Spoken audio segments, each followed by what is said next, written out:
The Vanishing Tower. The road widened and left the forest to wander among the heather of high and hilly moorland country. Far away to the west they could see cliffs below, and beyond the cliffs was the deeper blue of the ocean. A few birds circled in the wide sky. It seemed a particularly peaceful world, and Elric could hardly believe that it was under attack from the forces of chaos.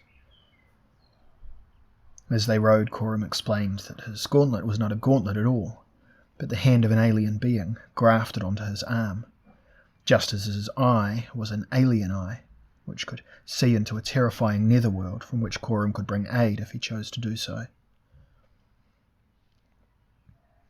All you tell me makes the complicated sorceries and cosmologies of my own world seem simple in comparison. Elric smiled as they crossed the peaceful landscape. It only seems complicated because it is strange, Coram said. Your world would doubtless seem incomprehensible to me if I was suddenly flung into it. Besides, he laughed, this particular plane is not my world either, though it resembles it more than do many. We have one thing in common, Elric, and that is that we are both doomed to play a role in the constant struggle between the lords of the higher worlds, and we shall never understand why that struggle takes place, why it is eternal. We fight, we suffer agonies of mind and soul, but we are never sure that our suffering is worthwhile. You are right, Elric said feelingly. We have much in common, you and I, Coram. Coram was about to reply when he saw something on the road ahead. It was a mounted warrior. He sat perfectly still as if he awaited them. Perhaps this is the third of whom Baloriag spoke. Cautiously they rode forward. The man they approached stared at them from a brooding face. He was as tall as them, but bulkier. His skin was jet black, and he wore upon his head and shoulders the stuffed head and pelt of a snarling bear. His plate armour was also black, without insignia, and at his side was a great black-hilted sword in a black scabbard. He rode a massive Roan stallion, and there was a heavy round shield attached to the back of his saddle. As Elric and Coram came closer, the man's handsome negroid features assumed an astonished expression, and he gasped. I know you both." Elric, too, felt he recognised the man, just as he had noticed something familiar in Coram's features. "How came you here to Belwyn Moor, friend?" Coram asked him. The man looked about him in a daze. "Belwyn Moor? This is Belwyn Moor? I have been here but a few moments. Before that the memory starts to fade again." He pressed a large hand to his forehead. "A name. Another name. No more. Elric, Coram, but I am now..." "How do you know our names?" Elric asked him. A mood of dread had seized the albino. He felt that he should not ask these questions, that he should not know the answers. "Because, don't you see, I am Elric. I am Coram.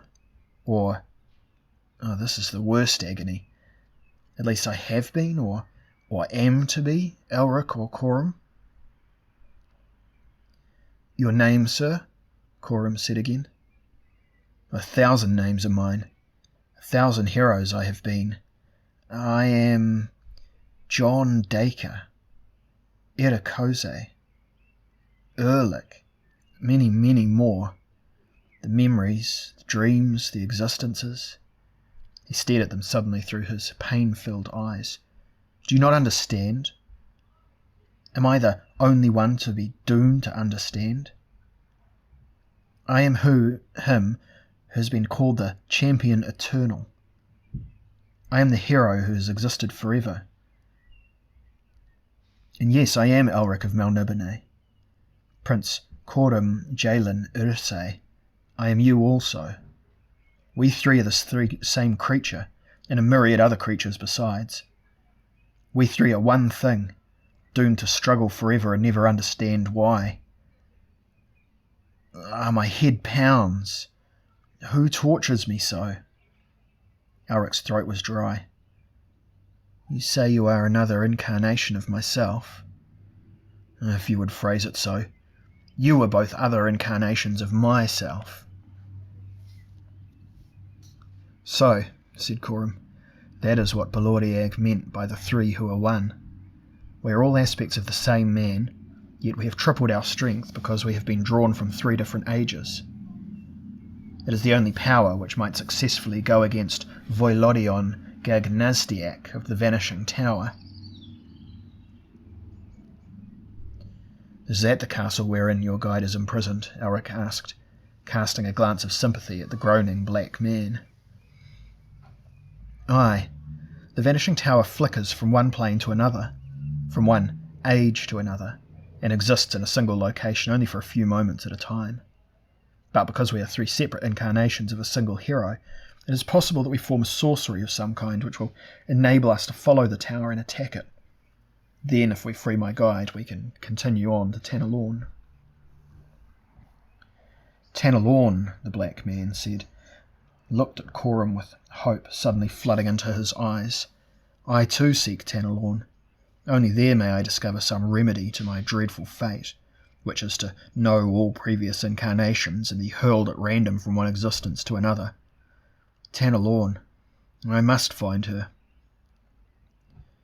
I too must discover Tanalorn, Elric told him, for on my own plane her inhabitants are in great danger. So we have come to a common purpose as well as a common identity, Coram said. Therefore we shall fight in concert, I pray. First we must free my guide, then go back to Tanalorn. I'll aid you willingly, said the black giant. What shall we call you, you who are ourselves? Coram asked him. Call me Edakose, though another name suggests itself to me, for it was as Edakose that I came closest to knowing forgetfulness and the fulfilment of love. Well, then you are to be envied, Edakose, Elric said meaningly, for at least you have come close to forgetfulness. You have no inkling of what it is I must forget, the black giant told him. He shook his reins. Now, Coram, which way to the Vanishing Tower? This road leads to it. We ride down now to Darkvale, I believe. Elric's mind could hardly contain the significance of what he had heard.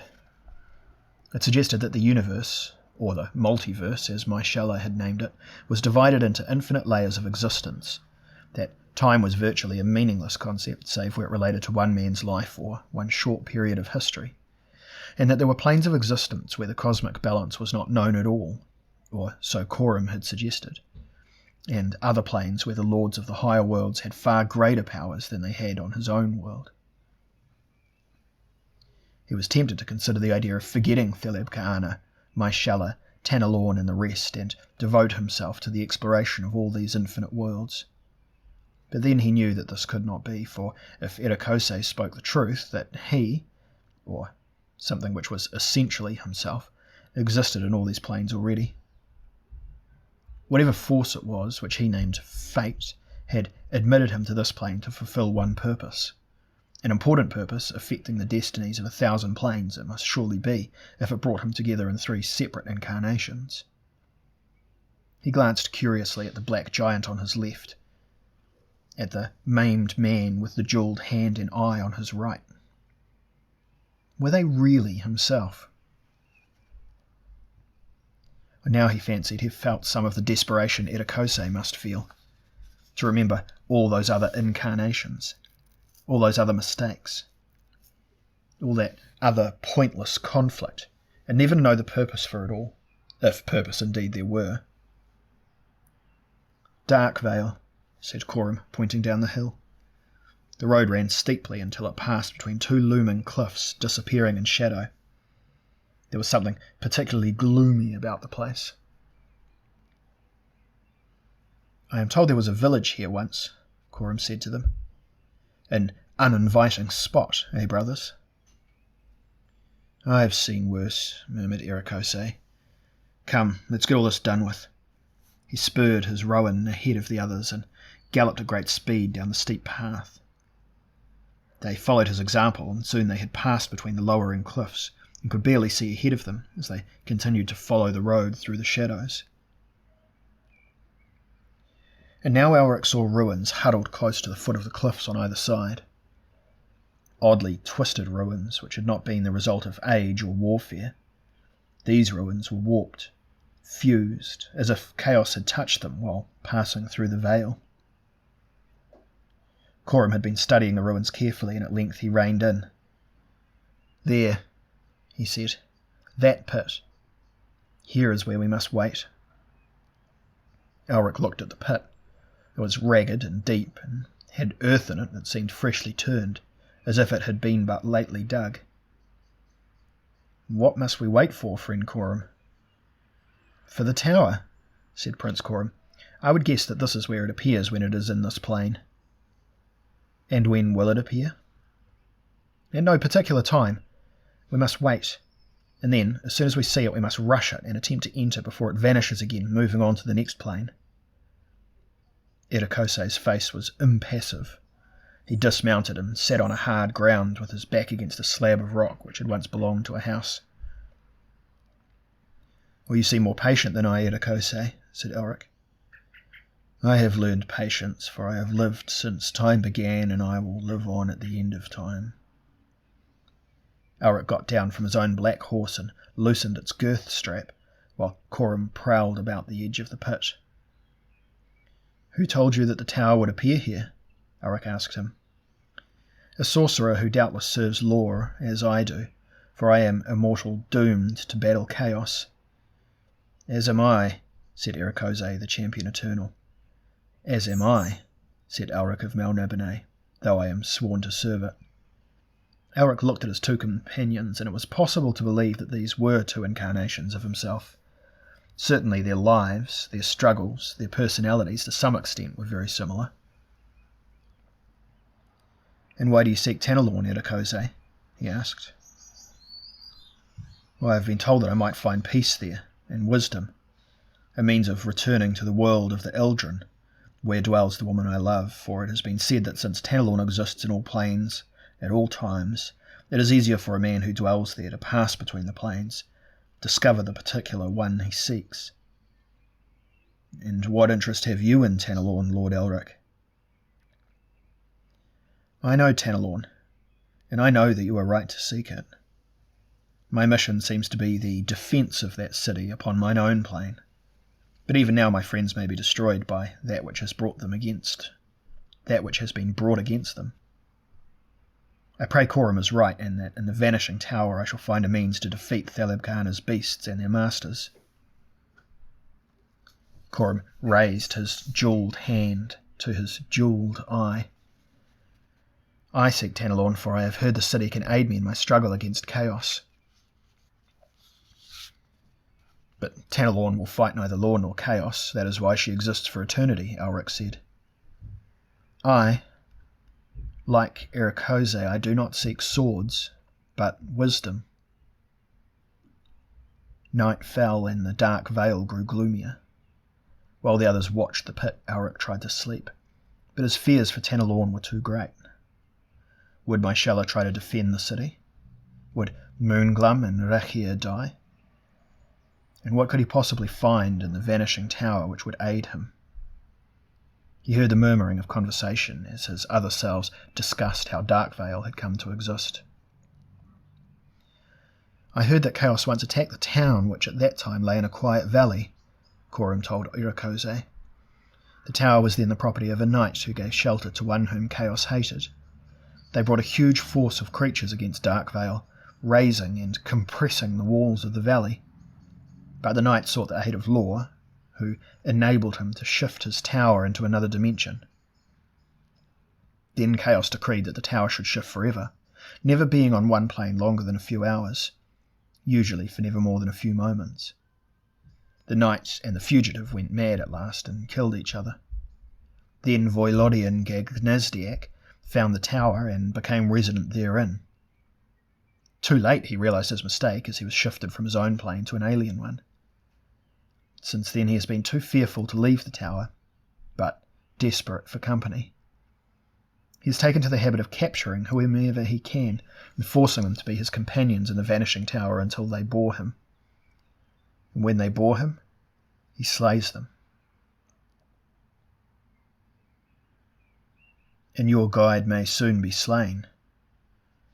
What manner of creature is this Voilodion Gaznazdiak? He is a monstrous evil creature commanding great powers of destruction, that is all I know. Which is why the gods have seen fit to call up 3 aspects of myself to attack the Vanishing Tower, said Irokose. It must be important to them. Well, it is to me, said Coram, for the guide is also my friend, and the very existence of the 15 planes is threatened if I cannot find Tanalorn soon. Elric heard Irokose laugh bitterly. Why cannot we, ever be faced with a small problem, a domestic problem? Why are we forever involved with the destiny of the universe? Coram replied, just as Elric began to nod into a half-doze. Perhaps domestic problems are worse. Who knows?